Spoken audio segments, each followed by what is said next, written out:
அனைவருக்கும் கோபிநாத்தின் அன்பு வணக்கங்கள் நண்பர்களே. பொதுவாக சாபம் அப்படிங்கிற ஒரு வார்த்தை ரொம்பவே சக்தி வாய்ந்தது. இப்போ நம்பிக்கை இல்லாதவர்கள்கிட்ட கூட போய் அந்த சாபம் அப்படிங்கிற வார்த்தையை பயன்படுத்தினீங்கன்னா வெளியே காட்டி காட்டி கூட உள்ளே கொஞ்சம் பதறுவாங்க. ஒருவேளை பாதிச்சிருச்சுன்னா நம்மளையோ நம்ம சந்ததியினரையோ அது பாதிக்கக்கூடாதே அப்படிங்கிற அந்த ஒரு எண்ணம் அவர்களுக்கு இருக்கும். ஒரு சிலருக்கு நம்ம சாபம் கொடுத்தாலும் பலித்தமாகாத போல் தெரியும். ஆனால் காலம் வரும்போது அது நின்று பேசும். அது நிறைய பேர் அனுபவத்தில் சொல்லியிருப்பாங்க. சரி, எந்த சாபம் கொடியது, சாபத்தை செய்யாமல் இருப்பது, அந்த வாங்காமல் இருப்பதற்கு என்ன செய்ய வேண்டும் அப்படிங்கிறது எல்லாத்தையும் இந்த பதிவில் பார்க்கலாம். மறக்காமல் இந்த வீடியோ லைக் பண்ணிவிட்டு உங்கள் நண்பர்களோட பகிர்ந்துக்குங்க. பொதுவாக சாபம் ஏன் வருகிறது அப்படிங்கிற ஒரு விஷயம் இருக்குல்ல, அதை பற்றி தெளிவு வந்துருச்சுன்னா முடிஞ்ச அளவுக்கு நம்ம அதை தவிர்த்துக்கலாம்.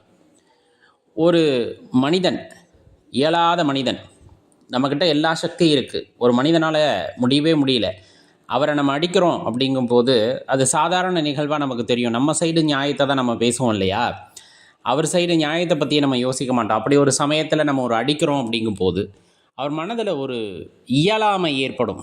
நம்மளால் அவங்கள எதிர்த்து பேச முடியலையே, நம்மளால் அவங்களுக்கு நம்மளோட தரப்பு நியாயத்தை எடுத்து புரிய வைக்க முடியலே அப்படிங்கிற ஒரு அங்கலாய்ப்பு அப்படிங்கிற வார்த்தை சொல்லுவாங்க இல்லையா. அந்த அங்கலாய்ப்பு, இயலாமை அப்படிங்கிற அந்த ஒரு சின்ன காரணத்தினால அந்த மனம் வருந்த ஆரம்பிக்கும்.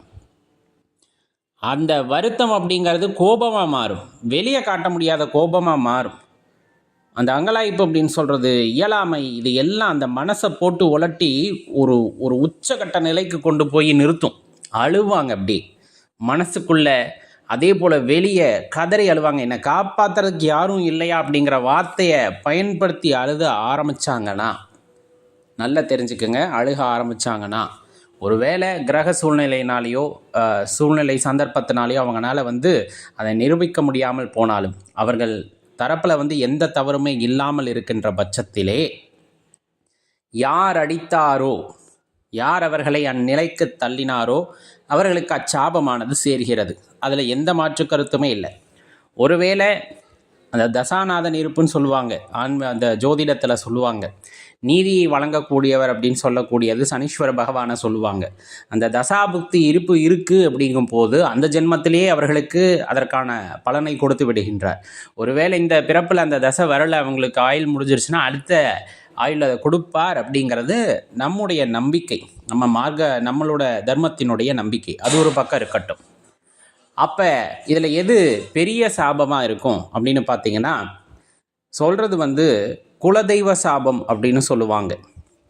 குலதெய்வம் அப்படிங்கிறது நம்மளுடைய பண்பாட்டில் ஆணிவேர் மாதிரி.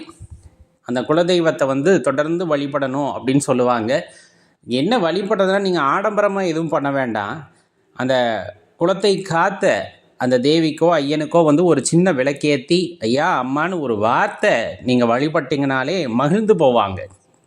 நிறைய ஆடம்பரமாக கோடி கோடியாக செய்யணும்னு இல்லை. ஆனால் ஆலயம் ஒன்று இருக்குது, அதை அழிஞ்சிக்கிட்டு இருக்குது, அதை கண்டுக்காமல் இருக்கோம் அப்படிங்கும்போது அந்த ஒரு தாகம் இருக்கும் இல்லையா, நம்ம பிள்ளைங்க நம்மளை கண்டுக்காமல் விட்டுருச்சு அப்படிங்கிற தாகம், அந்த இடத்துல தான் அது சாபமாக மாறிடுது.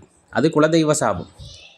உடன் பிறந்தோருக்கு செய்கின்ற துரோகம் அது சாபமாக மாறும்.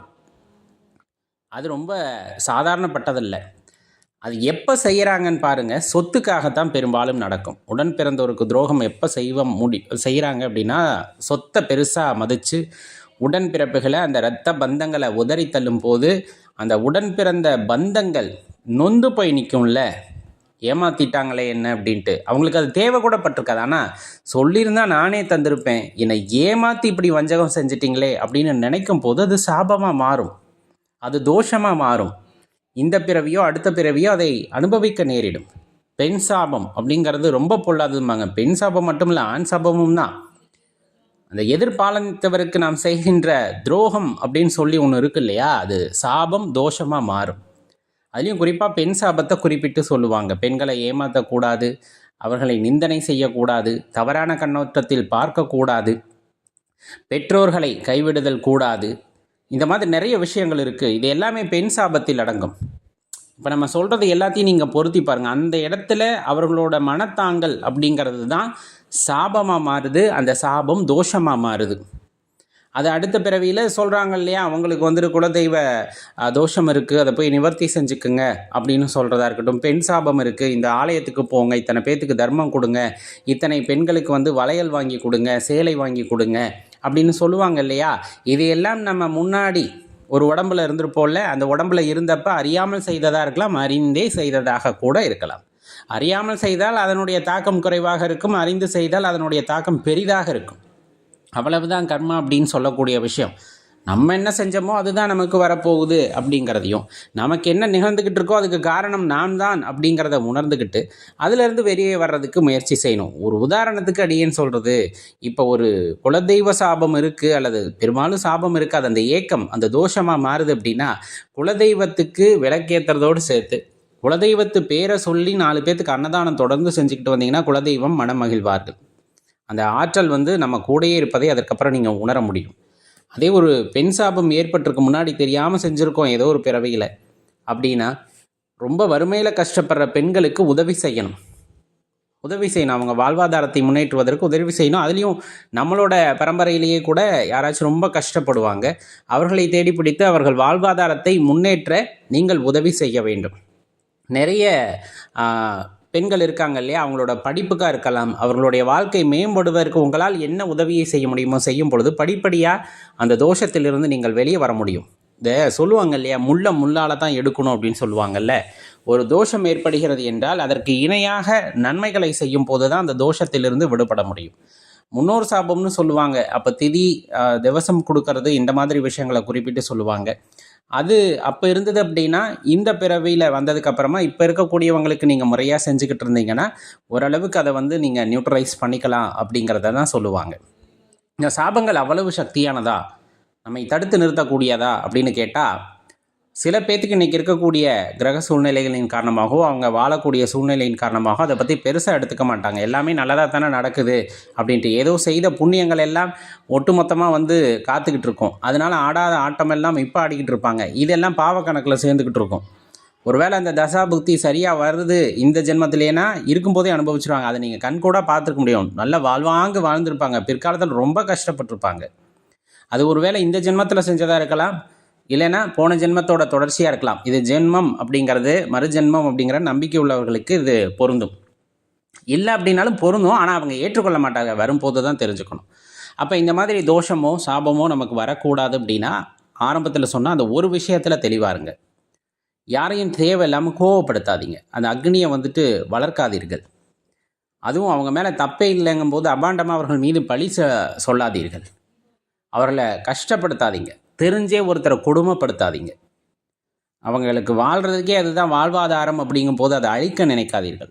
ஆடம்பரம் வேறு, அடிப்படை தேவையான ஆதாரம் வேறு, வாழ்வாதாரம்னு சொல்லுவோம்ல அது வேறு. அந்த வாழ்வாதாரத்தையும் நீங்கள் அழிக்கிறீர்கள் அப்படிங்கும் போது கண்டிப்பாக அதெல்லாம் பெரிய சாபமாக மாறும். அதுதான் தோஷமாக மாறி சுற்றி சுற்றி அடிக்கும். நம்ம வாழும் பொழுது எல்லாத்தையுமே சந்தோஷமாக வச்சுருக்க பாருங்கள்.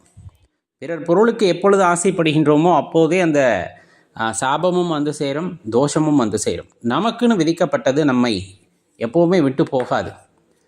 இருப்பதோடு இன்பமாக வாழ கற்றுக்கொண்டால் இந்த சாபமும் சரி தோஷமும் சரி அதுவாக நிவர்த்தி ஆகிவிடும். தெளிவாக தெரிஞ்சுக்கணும். இறை அனுபவத்தில் இறை உணர்வில் திளைக்கும் பொழுது இந்த தோஷங்கள் சாபங்கள் எதுவுமே பலித்தமாகாது. அந்த கர்மவினையும் கழிந்து போகும். ஏனென்றால் நாம் செய்த தவறை உணர்ந்து இறைவனை தேட ஆரம்பிக்கின்றோம் அப்படிங்கும் போது அதிலிருந்து நிவர்த்தியும் பெற முடியும் அப்படிங்கிறது தான் ஞானியர்கள் சொல்கின்ற கூற்று. முயற்சி செஞ்சு பாருங்கள். தேவையில்லாமல் யாரையும் சீண்ட வேண்டாம், கோபப்படுத்த வேண்டாம், அவர்களை அவமானப்படுத்த வேண்டாம், அவர்கள் வாழ்வாதாரத்தை அழிக்க வேண்டாம். இதையெல்லாம் மனசில் வச்சுக்கிட்டிங்கன்னா நமக்கு கோபமும் இல்லை, சாபமும் இல்லை அப்படிங்கிறத தெரிஞ்சுக்குங்க. இது குறித்த கருத்துக்களை கீழே கமெண்ட்டில் பதிவு பண்ணுங்கள். மறக்காமல் இந்த வீடியோ உங்கள் நண்பர்களோட பகிர்ந்துக்குங்க. நன்றி, வணக்கம்.